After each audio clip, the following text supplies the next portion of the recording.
ఈ ప్రకటన తర్వాత later the statement 10 members INC CMs resigned. 8 state CMs resigned అని రాసుకోండి.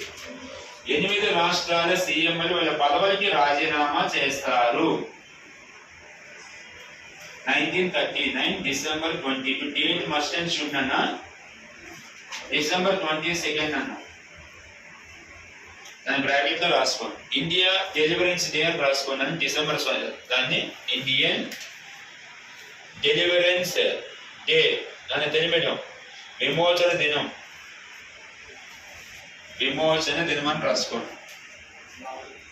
English medium India deliverance day తెలియడం భారత విమోచన దినం అని రాసి వదిలేసేయండి. ఎన్ని రాష్ట్రాల సీఎంలు? 8 రాష్ట్రాలు. ఏ పార్టీ వారు? ఎందుకు మనం అడగకుండా కూడా మన ఇండియా కూడా దీంట్లో యుద్ధంలో పార్టిసిపేషన్ ఆ చెప్పినటువంటి వ్యక్తి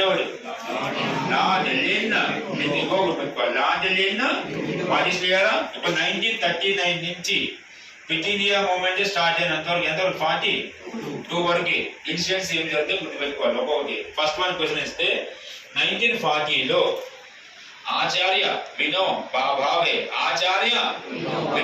ఒక ఉద్యమాన్ని స్టార్ట్ చేస్తారు. దాన్ని ఇండివిజువల్ సత్యాగ్రహం అంటారు. ఇండివిజువల్ ఎవరు స్టార్ట్ చేస్తే ఫస్ట్ గాంధీ స్టార్ట్ అవ్వాలి, కానీ తర్వాత అందులో ఫస్ట్ వాడు మాత్రం ఆచార్య వినోబా. ఆ తర్వాత గుర్తుందా గాంధీ స్థాపించిన సంస్థ ఉంటుంది గుర్తుందా? సర్వోదయ. ఏం పేరు ఆ సర్వోదయ మెంబర్? ఆచార్య వినోబా. 1951 ఇతనే స్టార్ట్ చేసిన ఉద్యమం తెలంగాణలో. భూదాన్ పోచంపల్లి ఎవరు స్టార్ట్ చేస్తారు? ఆచార్య వినోబా. ఫస్ట్ శివరాంపల్లి వద్ద ఆరాంగర్ చౌరస్తా శివరాంపల్లి అంటారు. అక్కడి నుంచి నడుచుకుంటూ పోయి పోచంపల్లికి వెళ్ళి వెదిరే రామచంద్రరాజు ఇచ్చిన 100 ఎకరాలను పేద ప్రజలకు దానం చేస్తే in the month of Mallikarjuna చెప్పాలి. గాంధీజీ వేరే వాళ్ళు స్టార్ట్ చేసిన పత్రికని గుజరాత్ భాషలో ట్రాన్స్లేట్ చేస్తారు. ఆ పత్రిక పేరు సర్వోదయ. ఏం పేరు? కాబట్టి సర్వోదయ సంస్థ స్థాపించిన వ్యక్తి గాంధీజీ.